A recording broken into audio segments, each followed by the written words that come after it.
It is July 3rd, 2026.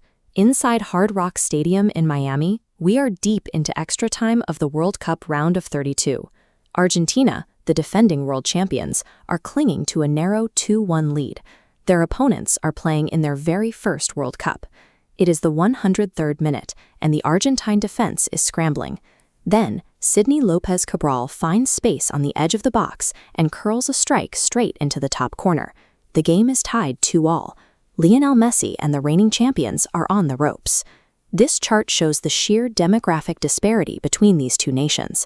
Argentina has a population of 46 million. Cape Verde, a tiny archipelago off the coast of West Africa, has just 525,000. The financial gap is even steeper. Cape Verde's 40-year-old goalkeeper, Vozinha, earned around $53,000 playing in the Portuguese second division last year. Messi earns that much every few minutes he spends on the pitch. Mathematically, financially, and tactically, this matchup should have been a blowout.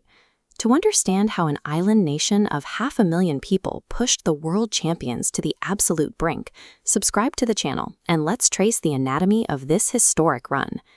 To see how Cape Verde got to Miami, we have to rewind to the qualification phase. As an isolated island nation with a small domestic league, the National Federation faced a severe shortage of top-tier professional talent. Their solution was to look outward. The Federation heavily recruited from the vast Cape Verdean diaspora living in Europe, finding eligible players operating in Portugal, France, and the Netherlands. The recruitment process required unusual methods. Coaches literally used LinkedIn and direct social media messages to track down professional players with Cape Verdean heritage and pitch them on joining a squad.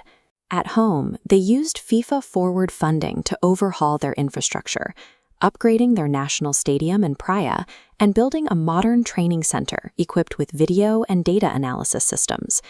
That combination of grassroots digital scouting and targeted administrative funding culminated in October 2025. Cape Verde topped their qualifying group and secured their first ever ticket to the World Cup. Their reward was a placement in Group H, drawing them against heavyweights Spain, two-time champion Uruguay, and Saudi Arabia. Head coach Bubista knew they couldn't win by outpossessing those teams. He implemented a strict tactical philosophy that prioritized a rigid defensive shape and highly disciplined rapid counterattacks.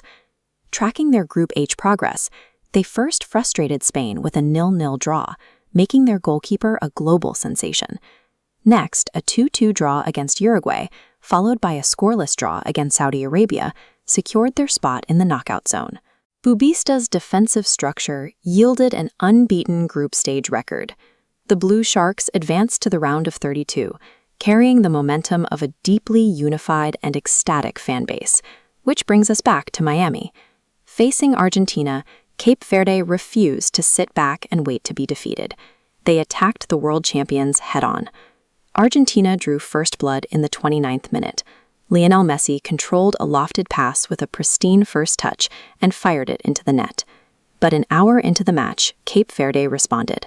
Midfielder Deroy Duarte collected a cross and drove a low shot through the legs of the Argentine defender, stunning the crowd and leveling the score. For the rest of regular time, Vozinha put on a goalkeeping clinic.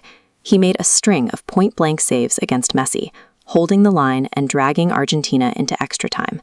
The extra time period descended into a brutal, heavy-hitting exchange. Lisandro Martinez scored in the 92nd minute to put Argentina back on top, only for Sidney Cabral to answer with his spectacular 103rd minute equalizer. Cape Verde was matching the Giants blow for blow. The resistance held until the 111th minute. After nearly 2 hours of absorbing relentless pressure, the Cape Verdean defense finally fractured. Christian Ramiro rose up in the penalty box for a towering header. The ball deflected off Cape Verde defender Denny Borges, resulting in a devastating own goal that sealed a 3-2 victory for Argentina. At the final whistle, the Cape Verde players collapsed to the turf in exhaustion. But as they caught their breath, Messi and the Argentine superstars walked over to shake their hands, validating the battle they had just survived.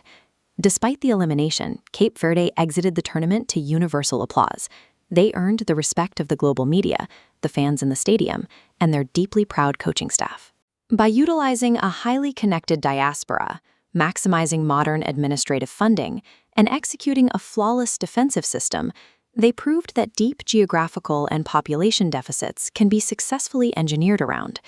Cape Verde provided a tactical blueprint for smaller nations looking to compete on the global stage, and delivered a timeless reminder of why the World Cup remains the most compelling sporting event on Earth.